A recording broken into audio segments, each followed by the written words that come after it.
In this video, I'll briefly walk you through the process of creating an Aid for Work project in LMMS. Aid for Work comprises of Food for Work, Cash for Assets, etc. To get started, we need to be logged into the server application to access the application screens. I'm going to log in using my username and password. The system welcomes you after you successfully log in.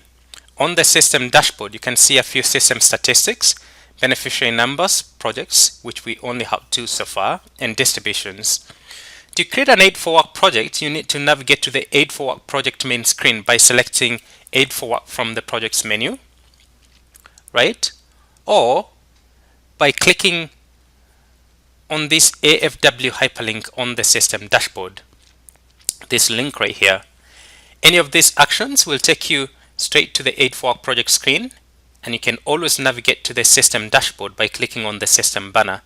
The system banner is this whole area here where you have the LMMS logo, the user country name, which is the Philippines in this case, and the user agency logo, which is World Vision in this instance. So let's navigate back to the Aid for Work project main screen by selecting Aid for Work from the projects menu this time.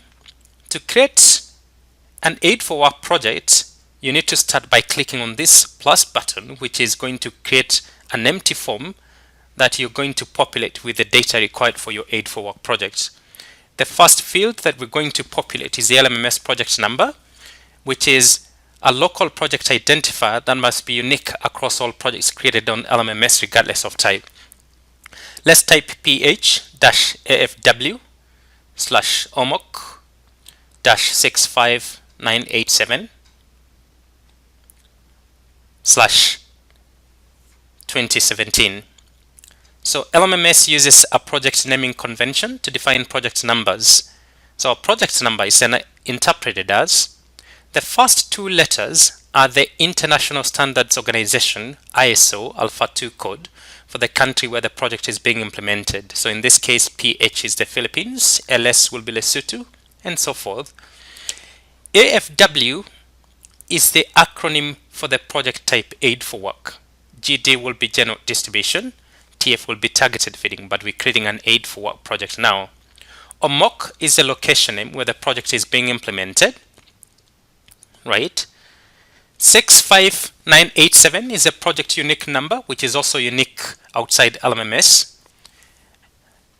And 2017 is the year the project kicked off, or the year the project is expected to kick off. PBAS stands for Project Budget Accounting System. It's basically a code that is used to identify finance for a particular project within World Vision internal finance systems. This field can also be localized to any user agency context. It's basically a backend configuration parameter that can be changed to whatever term is used by the subject host agency to identify project funding. So let's enter 564398 for this project. The project title is the name of the project as indicated in the project proposal documents. So please make sure you type the project name using proper grammar, because the presentation in reports is not going to be proper if it is improperly typed. So our project name is going to be OMOC Livelihoods Project.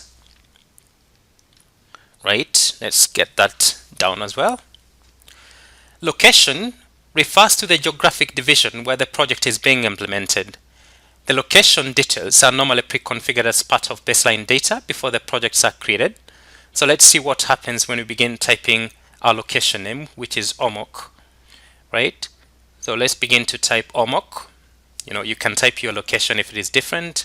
So you see the system begins to bring back a list of location names in level 1 and level 2 that match our keyboard entry. So we select OMOC. So make sure you do not use a location name that's not recognized by the system, as you will then not save the project successfully. If the location you want is missing, please notify your system admin so it is added in the system.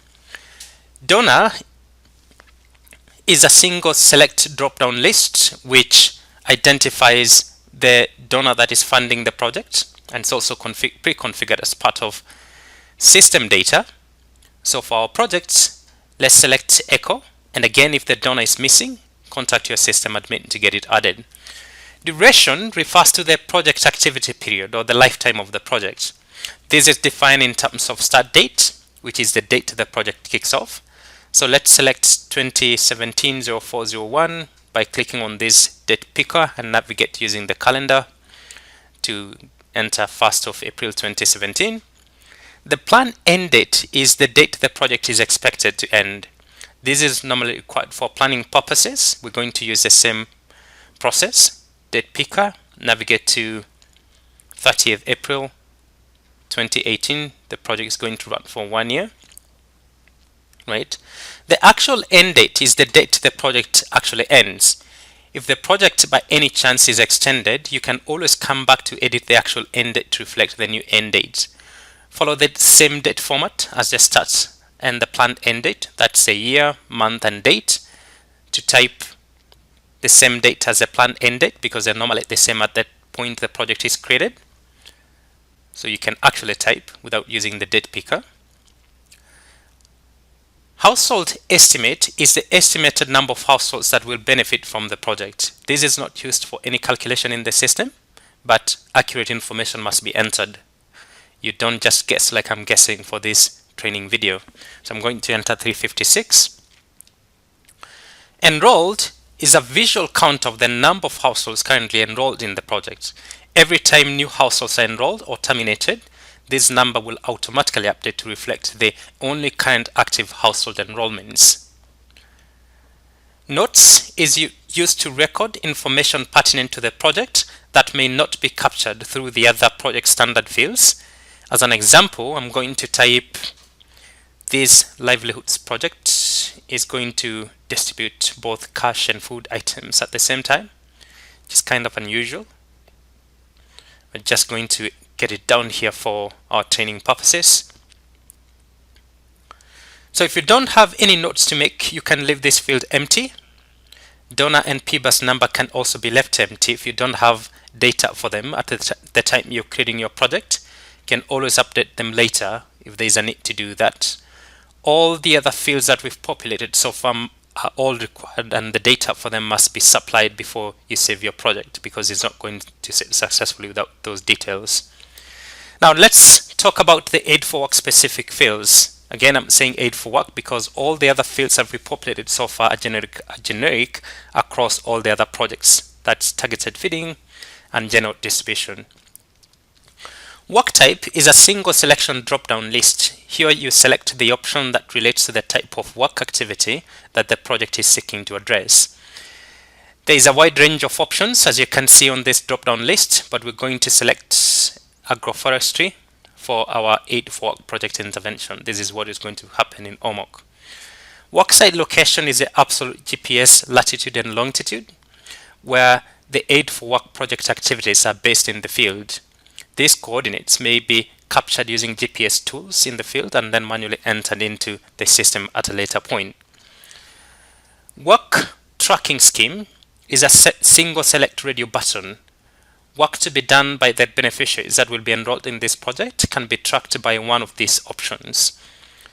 So we select the option for number of days worked if the household work output is to be tracked based on the number of days they work on site. Distribution entitlement will then be calculated based on the number of days a household has worked. If, for instance, the work period requires households to work for 12 days, the system will give a full ration. That's a 12-day ration for a household that worked for 12 days. Those that work for 6 days will receive a prorated ration for the 6 days they worked out of the 12 days. Select the percentage completed option if the household work is to be tracked based on the percentage of work completed for a defined period for an activity. For example, households may be required to plant 20 trees to constitute 100% of the task. Those that manage to only plant 10 trees will receive half the ration because they only completed 50% of the work. But we're going to select a number of dates for this example. Work activities are the activities the households will be undertaking during each specific work period in the field. A few examples for agroforestry, which we selected earlier up there, may include activities such as digging holes, planting trees, watering trees, pruning, etc. To create a work activity, we click on the plus button on the right side of the aid for work activity section to load a new work activity pop-up. So let's do that now. You see it says add. So the details we're going to capture. Description, we enter the detail of what the work activity entails. So basically the name that fully describes the activity. Let's say digging holes here. Duration is the start and end date of the work activity using the format year, month, and date. So let's enter the 8th of June 2017, right? And the end date, let's enter the 8th of July 2017. Both the start and the end date must be within the project lifetime or the activity period, right? That's the project start and the actual end date. Daily work norm is the quantity of work a single household is expected to complete during a single work day. In our digging holes example, let's assume each household is expected to plant or to actually dig 5 holes for planting 5 trees, right? Every time they show up on the site. Target quantity is the amount of work that's expected to be done for this work activity to be considered complete. So basically what we expect to be done between the 8th of June to the 8th of July, we expect to say plant or dig 500 holes for planting 500 trees. And please note that this is the target for all the households in the project and not just one single household. So click OK to save the activity or cancel, but we're not going to cancel because it's going to discard, right? We're going to click OK. So we have that activity there.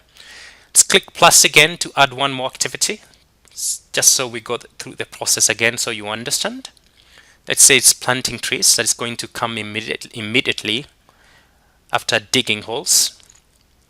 This activity is going to start after we've done distribution, for example. So let's say 11th of July, and it's going to end on the 11th of August 2017. Every household is expected to plant 5 trees, and at the end of the period we expect them to have planted 500 trees. Alright, then we click OK. Let's add one more work activity, right? This time it's going to be watering trees.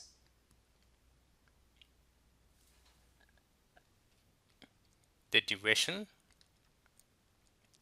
this is when it's going to start, and that's when it's going to end. It's supposed to be the 11th of September. Daily work norm, every household expected to water 5 trees when they show up on the site.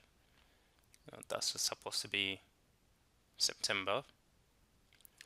Target quantity, they're supposed to water 500 trees at the end. Let's just fix this again, and then we click OK. Alright, let's now define the commodities we'll be distributing to the households that will be enrolled into these projects. We'll start by clicking on this plus button on the right side of the household rations section. In this household rations pop-up, you'll need to define the details of the household rations for the project.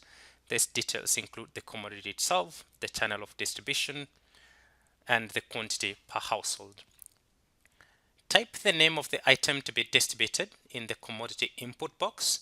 Note that as you begin to type, the system will bring back a list of items with the names that match your keyboard entry. You can then simply select the one you want from the list, and I'm going to select maize cornmeal in this instance.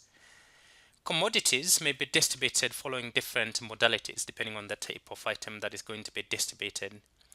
Final distribution point is basically a physical point in the field where we meet with the community to distribute food items, non-food items, or cash and envelope in some instances. Other agencies refer to third-party agents subcontracted by the aid agency to handle distribution on their behalf. The distribution item here is mostly cash, and examples here may be microfinance institutions and security companies, etc. E-payment agencies are usually used to distribute cash and electronic vouchers. Such agencies may include banks, mobile telephone companies, microfinance institutions as well. The MasterCard Aid Network for ePoints. And because this channel only is used for cash or electronic vouchers, it also requires that you have electronic payment account for the beneficiaries that will be credited with entitlements for the community. This can be captured through registration or an import as a separate process. So let's go for FDP. Quantity is the amount to be distributed per household, right? We're going to enter 45, then we click OK. Plus, to add another item, let's distribute pinto beans, right? Let's enter pinto beans and distribute it via FDP. Quantity per household is 30. Next item, click plus. Distribute vegetable oil, 3 kilograms through FDP. Next item, let's hit the plus button. So you can hit the plus button to add as many as you want, or as many as the project is going to distribute. Let's distribute maize meal. The maize grain actually is distributed via electronic payment agencies. I want you to pay particular attention there. 4,000 kilograms. And then the last item, let's distribute some cash. Peso is the Philippines local currency. Electronic payment accounts or payment agencies. Okay, so what do you notice here? Maize grain cannot be distributed through electronic payment agencies and the quantity is outrageous. You can always delete an item by hitting the delete button. Right, so our project is complete. Now you can either click on the save button or cancel if you want to discard the data. I'm obviously going to save my project because if I cancel, all the data will be discarded. And after you save, the system will take you back to the main screen for Aid4Work. You can see your project is listed. You can click to edit if you want. You can always come back and edit any of these details. Hitting the cancel button. If I hit the delete button, I'll be prompted. Of course, I'll not be able to undo this action if I delete, so I'm not going to delete. I'm going to cancel, right? So we're done creating our project. I hope this has been helpful. If you want to gather further details beyond what we've done, you can look at the additional information below this video. You can also email us through the help desk at lmms.org email. So we now have 3 projects, and thank you very much. I hope this has been helpful.